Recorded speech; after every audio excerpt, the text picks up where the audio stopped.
This podcast is for informational purposes only.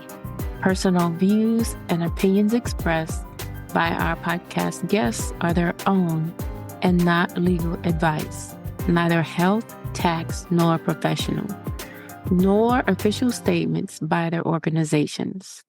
Guest views may not be those of the host.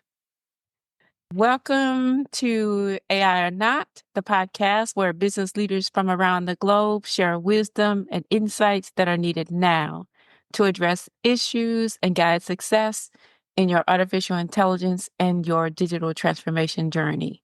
I am Pamela Isom, and I am your podcast host. And we have an exciting guest with us today, a very special guest, Dr. David Broniatowski. He's a professor of engineering, management, and systems engineering at George Washington University. David, thank you for being a guest on this podcast, and welcome to AI or Not. Thank you so much. It's a pleasure to be here. So as we get started, will you tell me more about yourself, your career journey? Tell me how things are going over there at GWU. What's going on? Absolutely. So I'm really excited to be here. And what's sort of my own background and career journey, it's a little bit of a circuitous path. I started out as an undergraduate in aerospace engineering and then did a doctorate in a program at MIT called Engineering Systems, which is all about bridging the gap between engineering and the humanities and the social sciences, and being able to understand the context, the social context in which technology is used, and using that to improve our design. And so while I was doing that, spent a fair amount of time doing work with natural language processing and AI, using that to really try to understand how groups of people made decisions. And in particular, I was looking at FDA advisory panels and how people voted on things like devices for heart surgery. And so it was a really interesting overlap between a lot of these different things.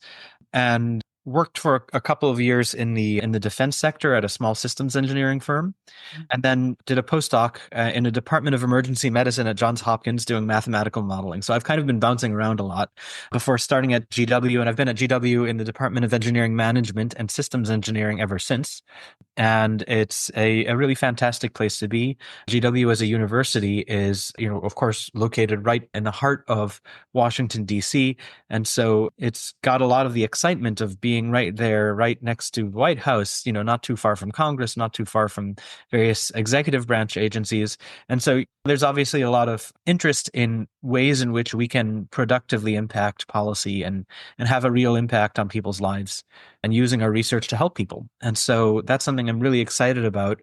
Technology can be a force for good if it's appropriately managed, but that appropriate management is not to be taken for granted. And so that's something that I'm really excited to talk about, really excited to study, and really glad to be here to be able to discuss. That's so good. I'm impressed with your background, and I'm just happy that we got to meet one another. So we met on a panel. I was a panelist at the GWU event, and so the panel was a great opportunity for me to get to know some folks and get to know who's who. So you're one of those who people. So I'm so glad that we stayed in touch, and I'm just delighted that you are willing to come and talk to me today.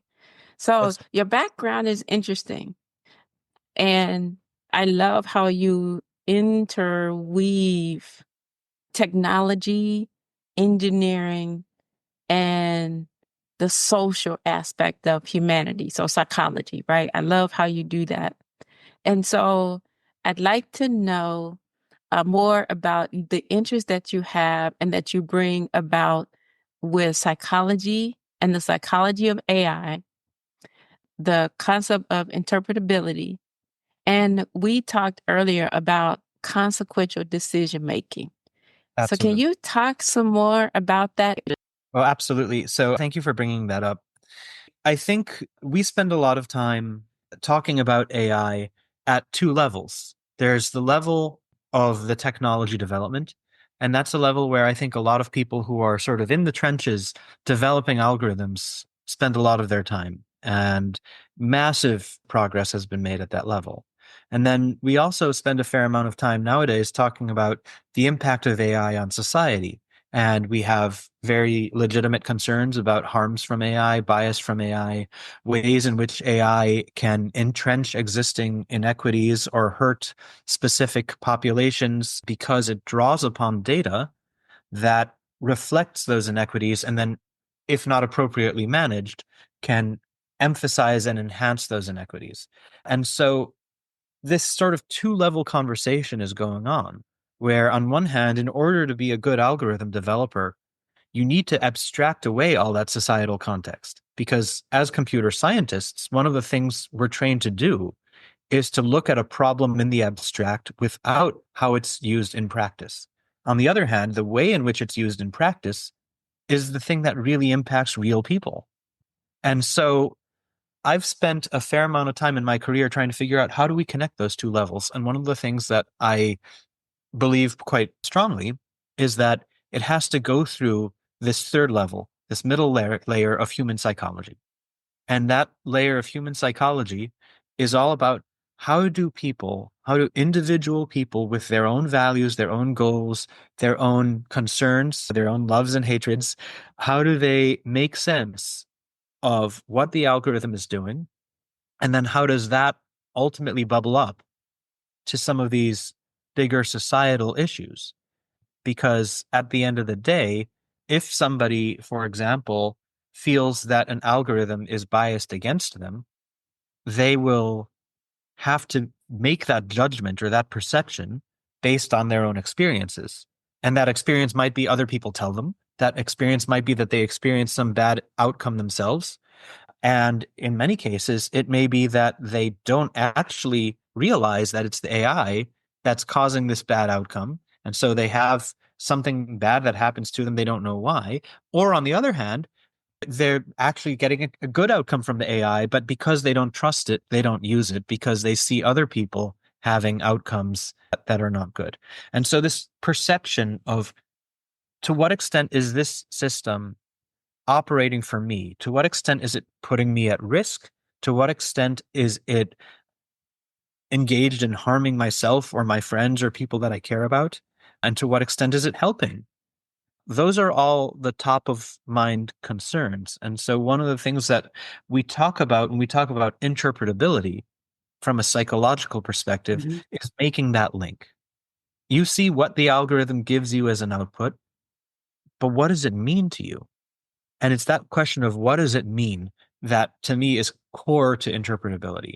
And so I think that one of the things that I try to distinguish is between interpretability, which is again this question of what does the algorithm do? What does it mean for me? If my automatic loan recommendation system denies my loan, what does that mean? Does that mean that I need to go and get a different job? Does that mean that I'm being discriminated against? Or does that mean that the algorithm made a mistake and the people who designed it didn't take into account important information? And do I have any recourse? Is there anything I can do about it? None of those questions can be addressed by a computer scientist because none of those questions are built into how the algorithm works. Those questions are how people make sense of what the algorithm is doing in the broader context of their life. And so we really need to figure out how do we make that link? How do we connect the design to the societal concerns? And how can we do that through that sense-making process? So I distinguish between that and what in computer science we call explainability. And explainability is in large part is how does this thing work? And the two of them may have some relationship. If I understand how the algorithm works, I may be able to make sense of what that means in the context of my life. But we don't necessarily have to have those two things connected. I don't really know how my car works nowadays, but I do know that it helps me get to work on time. And if my car breaks down, I could lose my job. And so the interpretability component is if this thing doesn't work for me, if this thing is not reliable, I could lose my job. That's bad, right? Whereas the explainability component is well, the carburetor is connected to the engine and it produces this much force and this much torque, and that means that I can go this distance before having to refill with gas. So the idea of interpretability is to really try to do targeted research on the psychology. How do people perceive what AI is doing, and how do they link it to their needs, to their societal needs? And importantly, this is true for everyone. To my mind, this is a universal human thing. We as human beings are sense makers. If somebody sees the output of an algorithm based on their personal history, their values, one person may look at the output of an algorithm and say, this isn't fair. This is not right. I am being discriminated against in some way because of who the algorithm perceives me to be. Another person may look at that same output and say, no, this is totally fair. This is fine. This is this particular case just didn't make whatever metric, and you just need to work on improving that metric. And so given that there are differences in interpretability, different people may interpret things in different ways. We need to figure out from a scientific standpoint, what are those ways? Because it's not that any interpretation is possible. There are interpretations that align with people's values and people's prior knowledge. And so if we can understand how somebody's prior knowledge and their values shape their interpretation of the output, then we can design algorithms that help them to understand whether their values are actually being executed on, whether the output is aligned with those values, or whether the output is not. And to my mind, that's one of the biggest predictors of trust. If I see the output of an algorithm and I say, like, this thing is doing things that I think are bad, it's putting me in a situation that's harming people, harming myself, I'm not going to trust it. I'm not going to use it. And if I see what it's doing is what I wanted to do, what I intended to do, what makes sense to me, and it's doing so reliably, I will, and it's making my life easier, great, I'll use it. But how do we get there? Like, we always talk about how we want to have diversity of perspectives, diversity of opinions, multi-stakeholder inputs, multi-stakeholder feedback, but you don't have time to get all that. I mean, how do we get there in a reasonable way so that the different perspectives are taken into account? Because, I'm a big person that focuses on ethics and equitable outcomes. And you can't have equity if you are not taking into consideration the various perspectives, which you pointed out earlier, right? So Yeah. the challenge is, how do we get there? And is that some of the work that you're doing at the university? Yeah, absolutely. And so I think one of the things that we are used to in the computer science world is this mentality of move fast and break things. And we do want to move things fast. We want to scale things big. And when you do that, there's always a trade-off between speed and accuracy. There's a trade-off between moving really fast and getting an answer versus understanding what the consequences of that may be longer term. And so in engineering, I'm in a systems engineering department, and in systems engineering, we have a process that we call requirements analysis. Requirements analysis always starts with requirements elicitation. You identify the people who are your stakeholders or your customers or the people who will be affected in some way, and you talk to them, and more importantly, you listen to them. And you understand what it is that they need out of the system. And it's well understood within the systems engineering community that if you don't get this requirements elicitation process right, you will spend a lot more money and commit a lot more effort downstream, because you're going to deliver something. You're going to put a lot of effort into designing something and then ultimately deliver something which is not going to be used, and you're going to have to go back to the drawing board. Mm-hmm. So for large scale government project, this usually translates into things like schedule overruns and cost overruns and losses of major contracts and things like that. But we can learn a lot from that perspective, and we can apply some of that to the ways in which we develop AI. Now, in the process of doing so, we may become a little bit less experimental. And Mm-hmm. so we have to really figure out what is the balance that we're comfortable with as a society. And this is one of the reasons why I think I'm going to use this as an opportunity to put in a plug for Trails, which is the NSF NIST's Trustworthy AI in Law and Society Institute. I'm the GW lead for that. And I also lead the sense-making research thrust in that. One of the key ideas underlying Trails is that AI design and development requires participation. And what we mean by that is if you're going to get AI that works for the people who are going to be using it, you really have to be able to get their input into the process. We can't have a situation right now where one person makes a decision about what it is that the public needs and puts a system out there. It starts impacting everybody's life. And then the people who are involved and whose lives are being impacted never had any say in what's happening to them. Because even if it is making their life better, because in many cases it is, even if it is making their life better, there was no consent. There was no ability to say, well, this is something that I agree with and that I approve of. And so maybe some people are fine with that. But then there are other people who maybe would object to the use of systems to even if they're making their life better by some objective metric, that may not be aligned with their values. That may not be aligned with who they are. Not everybody wants to live the lifestyle that one designer put out there.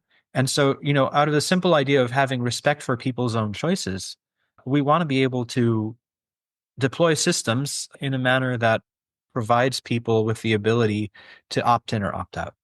I love the concept of trails. I'm looking forward to some collaborations as we've been talking about in that space. But what I really like is the focus on diverse perspectives and inclusiveness. And I like that because of the fact that we don't know what the different needs are. You don't know unless you get out there and you start to do things to understand what those needs are, which goes back to your concept of requirements. And here's what happens when we don't do that. When we don't do the types of things that we're talking about, you don't have collaborations like Trails. What happens is you find that people don't trust the algorithms. So again, gets to that algorithm aversion, or what I call AI aversion. And they have no say in the matter because AI is going to be there irrespectively. So the AI aversion is just like something that really is wasted energy because it's happening anyway, right? But what happens is they just don't trust it, which you pointed out, you mentioned earlier, is there starts to be this form of not trust or untrustedness. And that could be avoided if we start to take on actions like what you described. And if we really start to appreciate the human psychology. So the human psychology, if I go back to that, you mentioned explainability and you mentioned interpretability. And we've always said that the two are different, but we need both. And so your examples help to clarify why we need both. And really, there's a tight coupling between that interpretability and ethics, right? So you can see if we can get that right, we can get the whole ethical concerns around AI and autonomous systems. We can get a deeper understanding of why that's so important and really start to address that. And I do agree with you that our computer scientists are there to address a problem and not necessarily look at some of these other cursory things, except for when it comes to today. Today, we have to take into account the human psychology and the social aspects. We have to figure out a way to integrate that into the process. And we need a team. We obviously need the computer scientists. Mm-hmm. And at the same time, we don't need only the computer scientists. And I actually think that this is a dynamic that we see across a lot of different kinds of technology. And so in this way, AI is not really unique. And when you compare it to other technological developments, so for example, we relatively recently came through a major pandemic. And during the pandemic, we got vaccines in amazing record time, vaccines that helped to blunt that pandemic. And at the same time, there were people that were concerned and they didn't have a good interpretation or good interpretability of what that would do for them. And there are people out there who have the perspective. If I were to take this, I'm being told what to do. I don't agree. And that created a lot of what we call in psychology reactance, a lot of backlash, a lot of anger, and a lot of refusal to do something that would ultimately have helped people. We don't Mhm. want to see that happen in AI. We don't want to see that happen. And of course, this is not just in the area of vaccines. We also see this, with the development of nuclear power, for example. Nuclear power decades ago was a technology that certainly other countries around the world rely on much more heavily than we do. But there's a lack of trust in nuclear power due to some very important almost failures and due to questions about who pays the cost. And at the end of the day, do we have trust in the systems that will mitigate the waste?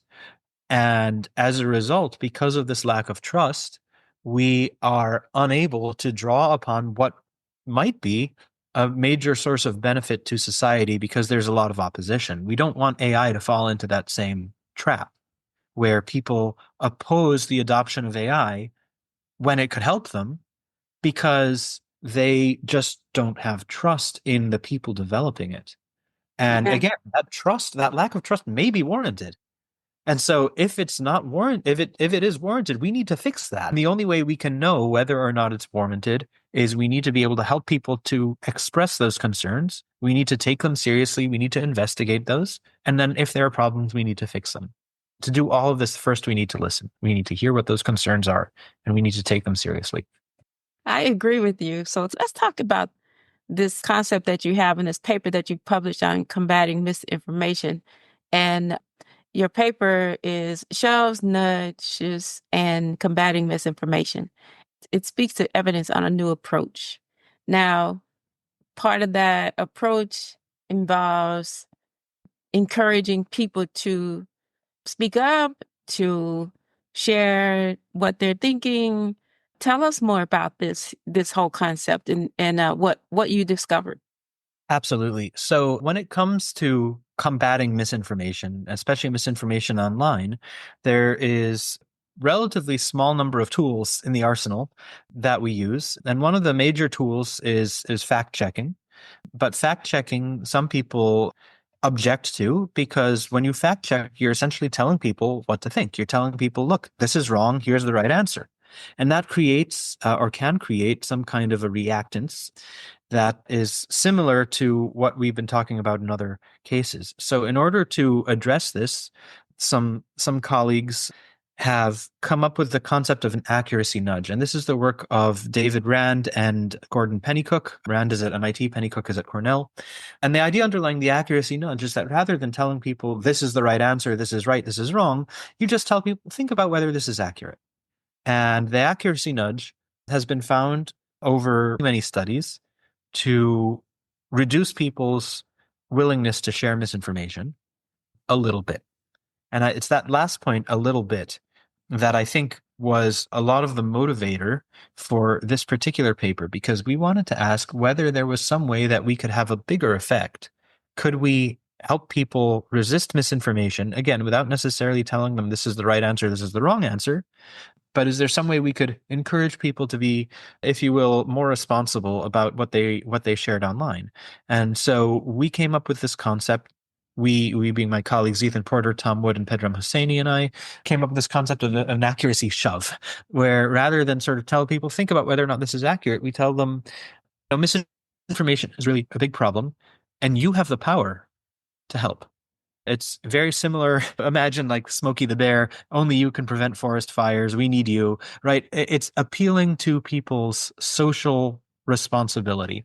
And this is based on literature on the bystander effect. If you see somebody is being harmed, if you tell someone you have the power to do something about it, you can do something, people don't just stand back and let bad things happen. They intervene.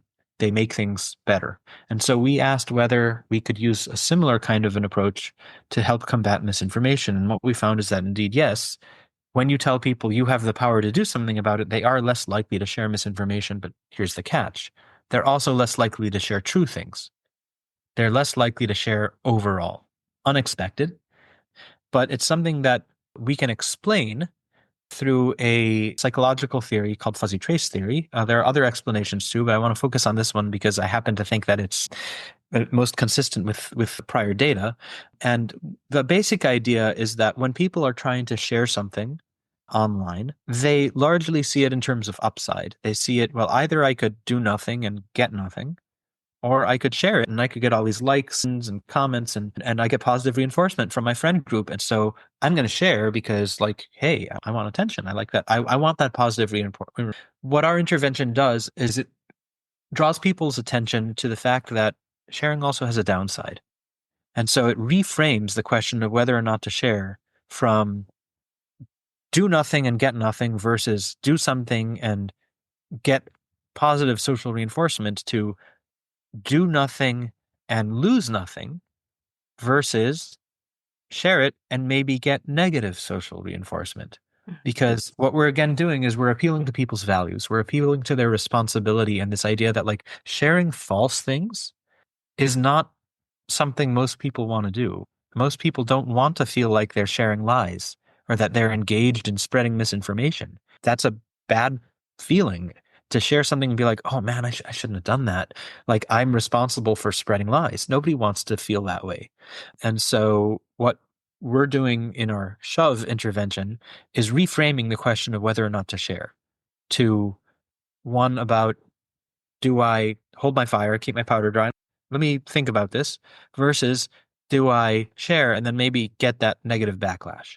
And so again, the reason why that is a something we expect to have a negative reaction even for true content is because we're not telling people whether it's true or false. And so we're just pointing out the risks. We're saying, look, this might be false. This might be true.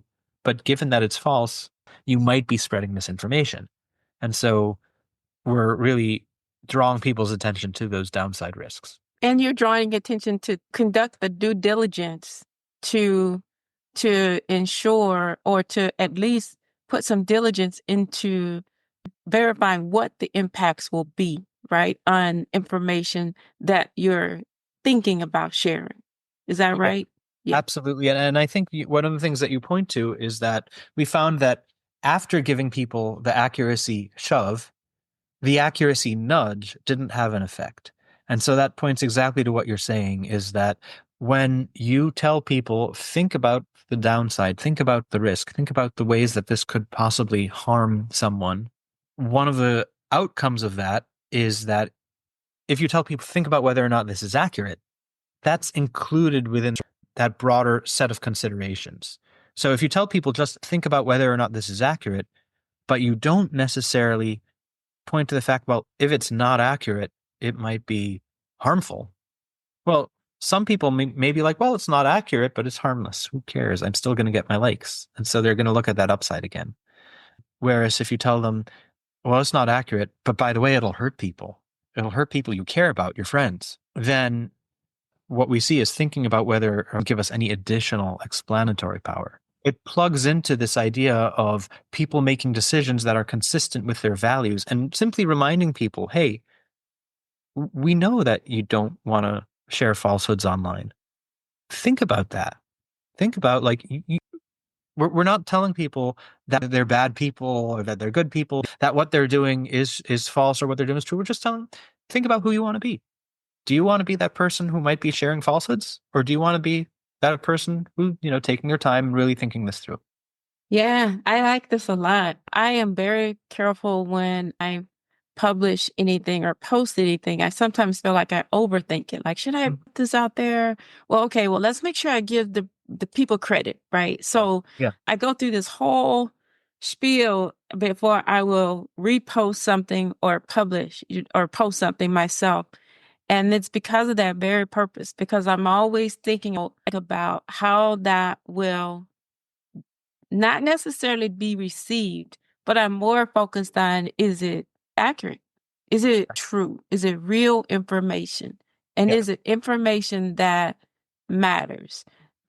I don't like and don't want to spread misinformation. If I see something and that it's a blatant misinformation, I don't like to share it if I'm making others aware of something that's going on, I try to tell myself if it's misinformation or bad information, then they need to find out a different kind of way, right? So because otherwise you're just adding to the flame, right? So which is what you're bringing out about that people empowerment. And it makes me think about that even more. So I'm empowered to do that. I should not feel bad about the fact that I do that. I am empowered to do so. And if it causes me to not share information as much as some of my colleagues or something like that, don't worry about that. Focus on the values that you're speaking to. And that's what this paper is all about. Is that correct? That's right. And I think one of the key things here is those of us who've been using social media now for almost a couple decades have had that experience of going back and looking at old posts and saying, wow, that did not age well.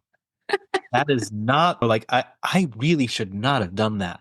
And this is part of the process of we as a society are learning how do we use these new technologies? And what is it that when they first came out, it was all moving so fast and we thought, well, it's at the top of my newsfeed and it's gone 5 seconds later. But here we are, some 10, sometimes even 20 years later, and we can go back into our news feeds and we can be like, wow, Yeah. that's still there. And like, I may not be that person anymore, or I might be, I don't know, but like, wow, that did not age well. And so I don't want to put myself in a situation where at some point I look back and I say, I really wish I hadn't done that. That's good. I appreciate that. This is so thought provoking today. But what I really like is that it's giving us examples on how to apply proper or more advanced governance to our approaches to AI and emerging tech. So I like this conversation a lot. So I have a final question for you as we wrap up today. You have some choices.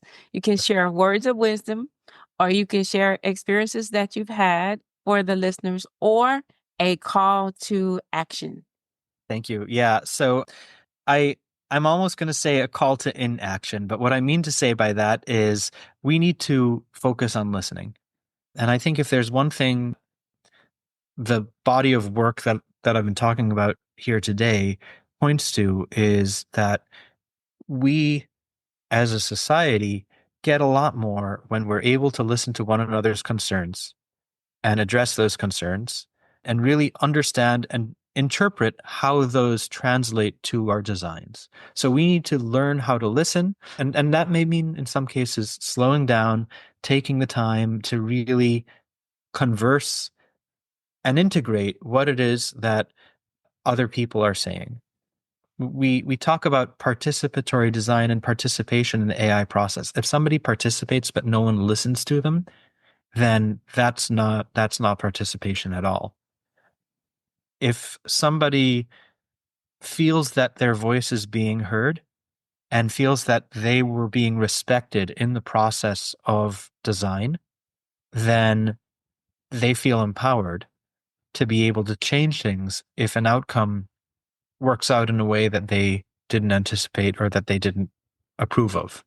And so being able to have that dialogue, being able to really focus, how is it that we can make sure that people's voices are being heard, regardless of what communities they come from, across all communities?